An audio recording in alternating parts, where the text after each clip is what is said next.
dari kelompok 1. Di sini ingin menjelaskan contoh dari kasus clustering di lingkungan sekitar. Perkenalkan, saya Medina, ada rekan saya namanya Farhan, Dendi, Raihan, dan Amanda. Untuk pendahuluan di sini langsung dibacakan oleh rekan saya. Ya, di sini ada pendahuluan. Yang pertama itu ada clustering, adalah teknik dalam pembelajaran mesin yang digunakan untuk mengelompokkan data menjadi beberapa kelompok atau cluster berdasarkan kesamaan clusteristik. Bayangkan Anda memiliki sekumpulan buah-buah yang berbeda-beda. Clustering akan secara otomatis mengelompokkan buah-buah tersebut menjadi kelompok-kelompok berdasarkan jenis seperti apel, pisang, atau jeruk. Untuk memahami data, clustering membantu kita menemukan pola dan struktur tersembunyi dalam data yang besar dan kompleks. Segmentasi pasar. Dalam bisnis, clustering digunakan untuk membagi pelanggan menjadi kelompok-kelompok yang berbeda berdasarkan preferensi dan perilaku mereka, sehingga perusahaan dapat memberikan penawaran yang lebih relevan.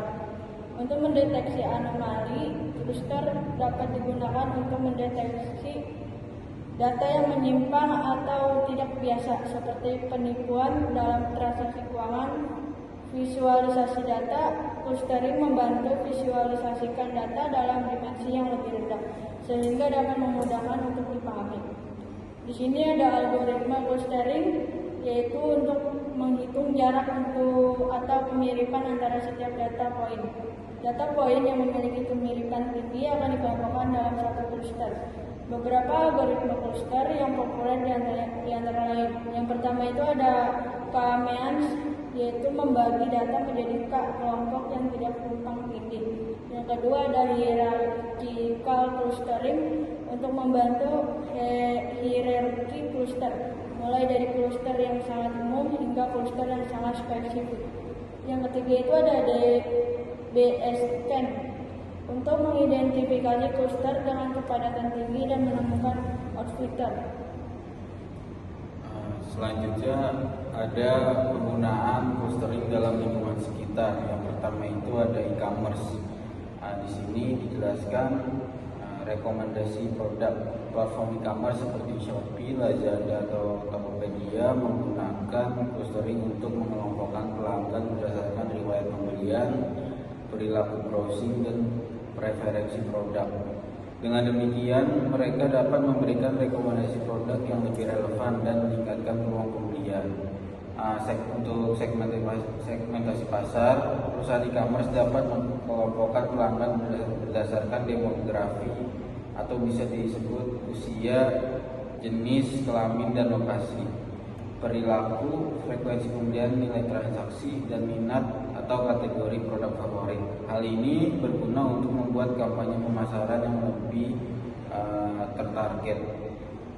Yang kedua ada media sosial, pembentukan feed di Instagram contohnya. Algoritma media sosial seperti Facebook dan Instagram menggunakan clustering untuk mengelompokkan konten atau postingan iklan bisa disebut yang relevan dengan minat pengguna. Ini membuat tampilan feed menjadi lebih personal dan menarik. Deteksi komunitas clustering dapat digunakan untuk mengidentifikasi komunitas online yang memiliki minat atau topik yang sama. Ini berguna untuk analisis sentimen pemasaran, influencer, dan pengembangan produk. Yang ketiga ada diagnosis seperti penyakit. Dalam bidang medis, clustering dapat digunakan untuk mengelompokkan pasien berdasarkan gejala, riwayat medis, dan hasil tes laboratorium.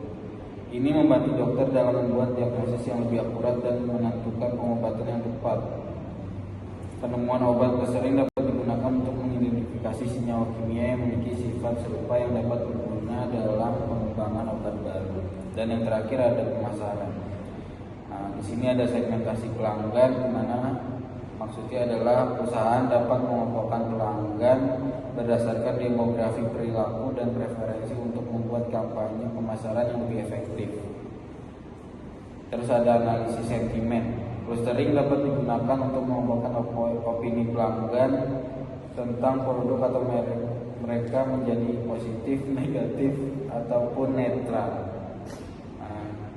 Baik, dari penjelasan setelah penjelasan ini sudah cukup dari kami. Terima kasih. Assalamualaikum